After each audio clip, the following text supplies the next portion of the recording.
আসসালামু আলাইকুম, botanic haven চ্যানেলে সবাইকে স্বাগতম। আশা করি আপনারা সবাই ভালো আছেন। আজকে আমি আপনাদের সাথে আপনাদের সবার পছন্দের জবা ফুলের ভিডিও শেয়ার করব। আমরা যারা বাগানে, আমাদের সবার বাগানে কম বেশি জবা ফুল থাকে এবং জবা ফুল দেখতে অনেক সুন্দর একটি ফুল এবং পুরো গরম জুড়ে আমাদের সবার বাগানে কম বেশি জবা ফুল ফুটে এবং কিছু কিছু জবা ফুল আছে সেগুলো শীতকালেও প্রচুর পরিমাণে ফুল দেয়। তো আজকে আমি আমার জবা ফুলের কী যত্ন করছি এবং কি খাবার দিচ্ছি সেই টিপসগুলো আপনাদের সাথে শেয়ার করব। এছাড়া আগেও আমি এই ধরনের অনেক ভিডিও আমার চ্যানেলে দিয়েছি, আপনারা ইচ্ছা করলে দেখে নিতে পারেন। আশা করি আমার ভিডিওটি আপনারা না টেনে পুরো ভিডিওটি দেখবেন, আর ভালো লাগলে আমার চ্যানেলটিকে অবশ্যই সাবস্ক্রাইব করবেন আর আমার ভিডিওতে একটি লাইক দিবেন। জবা একটি হেভি ফিডার গাছ, এটাতে প্রচুর পরিমাণে খাবার দিতে হয় আর অনেক বেশি যত্ন করতে হয়। অনেক ফুল আছে যেমন অল্প যত্নে খুব ভালো ফুল হয়, যেমন টগর ফুল, খুব বেশি যত্ন লাগে না, কিন্তু জবা ফুলে গোলাপের মতোই যত্ন করতে হয়, সময় মতো খাবার দিতে হয়, তারপর মাটিটা ঠিকঠাক তৈরি করতে হয়। উল্টাপাল্টা মাটি তৈরি করলে দেখা যায় গাছে কুড়ি ঝরে যায় বা ফুল আসে না।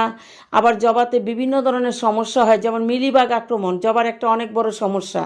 তো আমি বারান্দা বাগানি হিসাবে আমি সবসময় আমার বাগানে জবা ফুল রাখি। আমার বাগানে 4টি জবা ফুল গাছ, একটা রক্ত জবা, একটা চায়না জবা আর 2টি হচ্ছে দেশি জবা।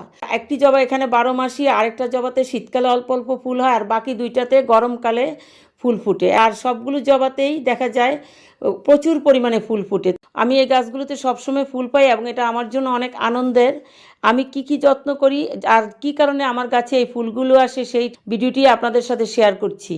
এখানে যেই জবা গাছগুলো আমি আপনাদেরকে দেখাচ্ছি এগুলো নার্সারি থেকে ছোট ছোট চারা সংগ্রহ করে আমি বাসায় যত্ন করি এবং যত্ন করে আমি তারপর এভাবে গাছগুলো অনেক বড় হয় এবং একসময় প্রচুর ফুল ফুটে। তার ভিতরে এখানে একটা জবা গাছ 3 বছরের পুরনো, একটা জবা গাছ 2 বছরের পুরনো, আর একটা 1 বছর আর একটা 6 মাসের পুরনো।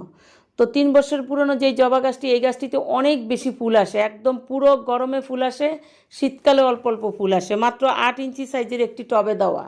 আমি যেটা করি যে জবা ফুল গাছের যখন আমি এই টবগুলোতে মাটি তৈরি করেছি তখন মাটিটা আমি ওয়েল ড্রেন তৈরি করেছি, কারণ গাছের গোড়ায় যদি পানি জমে থাকে তাহলে কিন্তু কোনো গাছেই ফুল ফল কিছুই ভালো আসে না। শিকড়ের সমস্যা হয়, শিকড় পচে যায়, গাছের গ্রোথ আস্তে আস্তে কমে যায় এবং একসময় গাছটি নষ্ট হয়ে গাছটি মরে যায়। আপনারা যখন গাছের মাটি তৈরি করবেন অবশ্যই আপনারা ওয়েল ড্রেন মাটি তৈরি করবেন, ড্রেনেজ সিস্টেমটা অবশ্যই যাতে ভালো থাকে সেটা খেয়াল রাখবেন। আর গাছের মাটিতে অবশ্যই আপনারা বালি মিশিয়ে দিবেন। আর এই গাছগুলো অনেক হেভি ফিডার গাছ, এই জন্য চেষ্টা করবেন অন্যান্য গাছে যদি আপনি মাসে 2 বার খাবার দেন, এই গাছে আপনারা প্রতি 1 সপ্তাহে 1 বার কিছু না কিছু খাবার দেওয়ার চেষ্টা করবেন, সেটা রাসায়নিক অথবা জৈব হোক, কোনো সমস্যা নেই। আমি সাধারণত জৈব খাবার দিয়ে থাকি, আপনারা যদি রাসায়নিক খাবার দেন তাতেও কোনো সমস্যা নেই, শুধু নিয়ম করে একটু খাবারটা দিতে হবে। আর জৈব খাবার হিসেবে আমি এই গাছগুলোতে মিক্সড জৈব সার দিই, সব ধরনের খাবার একসাথে মিশিয়ে তারপর 3-4 চামচ করে দিয়ে দিই। এখানে একটা টব অনেক বড়, বড় টবটিতে একটু পরিমাণে বেশি দেই, যেমন ছোটোগুলোতে যদি আমি 4 চামচ দিই, বড়টাতে আমি 6 চামচ দিই।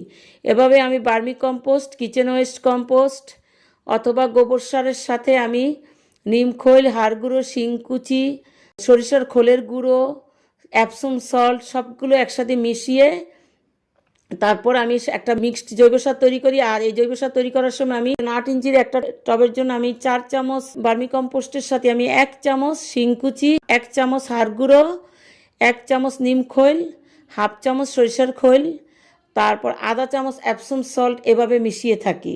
তারপর এগুলো আমি দিয়ে দেই। এই সপ্তাহে আমি এই সারটা দিলাম, পরের সপ্তাহে দেখা যায় আমি আবার গাছে সরিষার খোলের তরল সার দিয়ে দেই। সেক্ষেত্রে আমি 2 মুঠো সরিষার খোল আমি 2 লিটার পানিতে ভিজিয়ে রাখি, তারপর 3 দিন ভিজিয়ে রাখার পর তার সাথে আমি 10 লিটার পানি মিশিয়ে আমি পাতলা করে সারটি দেই, এতে কোনো সমস্যা হয় না। আবার দেই আবার কলার খোসা 3 দিন ভিজিয়ে আমি সেই পানিটির সাথে সমপরিমাণ পানি মিশিয়ে পরের সপ্তাহে দেই।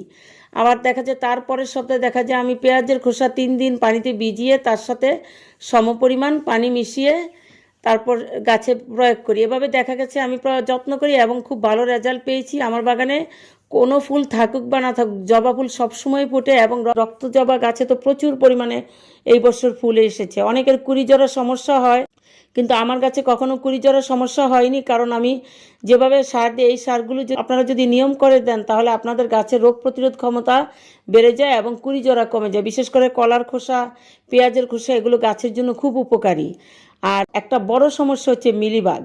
আমার বাগানের এই গাছগুলোতে আমি অন্য কোনো সমস্যা দেখি না, কিন্তু দুইটা জবা গাছে দুই একবার মিলিবাগে আক্রমণ করেছে, সে সম্পর্কিত ভিডিও আমি শেয়ার করেছি। তো মিলিবাগ যখন আপনাদের কাছে আক্রমণ করবে আপনারা 1 লিটার পানিতে 1 চায়ের চামচ হুইল গুঁড়ো মিশিয়ে স্প্রে করে দিবেন। সপ্তাহে একবার দেখবেন মিলিবাগ একদম চলে যাবে। এভাবে আপনারা গাছের যত্ন করবেন। আর গাছের মাটি অ্যাসিডিক রাখার জন্য আপনারা কলার খোসা ব্যবহার করেন, তাতেও কিন্তু আপনাদের মাটি অ্যাসিডিক হয়ে যাবে। এছাড়া আপনারা ইচ্ছা করলে এক সপ্তাহে অন্য সারটা স্কিপ করে সেই জায়গায় আপনারা 1 চায়ের চামচ কফির গুঁড়ো আধা লিটার পানিতে মিশিয়ে গাছে দিতে পারেন, তাতেও গাছের মাটি অ্যাসিডিক হয়ে যাবে। কারণ জবা গাছে মাটি অ্যাসিডিক থাকতে হয়, তা না হলে গাছে ফুল আসে না। আর আপনারা নিয়ম করে নিম তেল বা বিভিন্ন জৈব কীটনাশক গাছে ব্যবহার করতে পারেন, এতে করে কোনো পোকামাকড় আক্রমণ করবে না। আর সবচেয়ে বড় একটা টিপস হচ্ছে যে বারান্দা বাগানে, বিশেষ করে বৃষ্টির পানি বারান্দা বাগানের সব গাছে পায় না, সেক্ষেত্রে আপনারা প্রতিদিন যদি সম্ভব হয় আপনার গাছে একবার যদি নর্মাল পানি স্প্রে করে দেন, সেক্ষেত্রে গাছে পোকামাকড়ের আক্রমণ অনেক কম হবে। তো এটাই হচ্ছে একটা বারান্দা বাগানের বা ছাদ বাগানের জবা গাছের সামগ্রিক যত্ন। এভাবে যদি আপনারা যত্ন করেন আপনাদের বাগানে অনেক সুন্দর জবা ফুল হবে। তো আশা করি আমার ভিডিওটি আপনাদের ভালো লাগবে। অনেকক্ষণ কষ্ট করে এবং ধৈর্য নিয়ে ভিডিওটি দেখেছেন, এই জন্য আপনাদের অসংখ্য ধন্যবাদ জানিয়ে পরবর্তী ভিডিও দেখার আমন্ত্রণ জানিয়ে এখানেই শেষ করছি।